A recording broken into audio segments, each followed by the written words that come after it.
નમસ્કાર, હું વસ્તી ગણતરીમાંથી આવી રહ્યો છું. મને તમારા ઘરની થોડી વિગતો જોઈએ છે.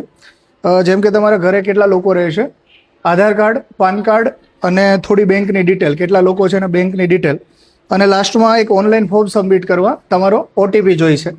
તો આટલું તમારે મને આપવાનું રહેશે.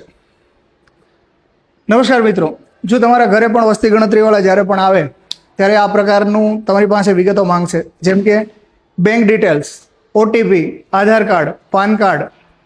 ભારત સરકાર દ્વારા વસ્તી ગણતરીના નિયમોમાં આવા કોઈ જ માહિતી માંગવામાં આવી નથી. બેંક ડિટેલમાં આધાર કાર્ડ, ઓટીપી, પાન કાર્ડ, તમારી ફાઇનાન્શિયલ માહિતી સરકારનો કોઈ પણ અધિકારી ક્યારેય માંગશે નહીં. તો જ્યારે પણ તમારા ઘરે વસ્તી ગણતરી કરવા અધિકારીઓ આવે ત્યારે એમને આ પ્રકારની કોઈ માહિતી ના આપવી, કેમ કે આ વસ્તી ગણતરીના નામે ફરજીવાળો છે, સ્કેમરો છે.